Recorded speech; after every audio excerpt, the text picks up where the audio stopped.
ஹிந்து விரோத திமுக அரசின் கைங்கரியத்தால் கோயில்களுக்கு ஆபத்து.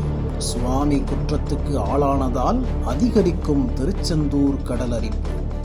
கோயில் அருகே கடலுக்குள் தூண்டில் வளைவு அமைக்கக்கூடாது என எதிர்ப்பு. கோயில் பாதுகாப்பை உறுதி செய்யாவிட்டால் விஹெச்பி சார்பில் தொடர் போராட்டம் நடத்தப்படும் என எச்சரிக்கை. ஹிந்து விரோத தமிழக அரசால் திருச்செந்தூர் கோயிலுக்கு ஆபத்து ஏற்பட்டு வருவதாக விஸ்வ ஹிந்து பரிஷத் குற்றம் சாட்டியுள்ளது. ஹிந்து விரோத தமிழக அரசின் செயல்பாடுகள் மற்றும் அலட்சியத்தால் திருச்செந்தூர் கோயில் கடல் அரிப்புக்குள்ளாகும் அபாயம் ஏற்பட்டுள்ளதாக விஸ்வ ஹிந்து பரிஷத் மாநில இணை பொதுச் செயலாளர் வழக்கறிஞர் சந்திரசேகரன் குற்றம் சாட்டினார். இதுகுறித்து மதுரையில் அவர் செய்தியாளர்களிடம் கூறுகையில், தமிழகத்தில் உள்ள ஹிந்து விரோத திமுக அரசு தொடர்ந்து அலட்சியம் காட்டுவதால் ஹிந்து கோயில்களில் பல்வேறு பிரச்சனைகள் எழுந்துள்ளன. திருச்செந்தூர் முருகன் கோயில் கடற்கரை மிகவும் பிரசித்தி பெற்றது. தினமும் ஆயிரக்கணக்கான பக்தர்கள் வந்து செல்லக்கூடிய இடம்.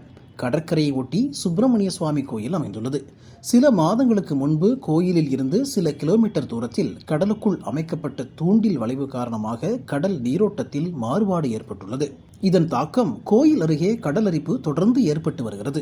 இதே நிலை நீடித்தால் கோயில் அருகில் அரிப்பு ஏற்படும் அபாயம் உள்ளது.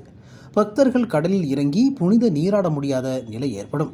எனவே தமிழக அரசு உடனடியாக கடலுக்குள் அமைக்கப்பட்ட தூண்டில் வளைவை மாற்றி அமைக்க வேண்டும். தற்போது பௌர்ணமிக்கு ஏராளமான பக்தர்கள் கடற்கரையில் தங்கி இருந்து சாமி தரிசனம் செய்யும் நிலையும் உள்ளது.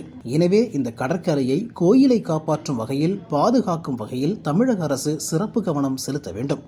கூடுதல் நிதி ஒதுக்கி கடற்கரையில் அழகுபடுத்த வேண்டும். தூண்டில் வளைவை வேறு இடத்திற்கு மாற்றிவிட வேண்டும். தவறினால் விஸ்வ ஹிந்து பரிஷத் திமுக அரசை கண்டித்து போராட்டத்தில் ஈடுபடும் என விஸ்வ ஹிந்து பரிஷத் மாநில இணை பொதுச் செயலாளர் வழக்கறிஞர் சந்திரசேகரன் எச்சரிக்கை விடுத்தார்.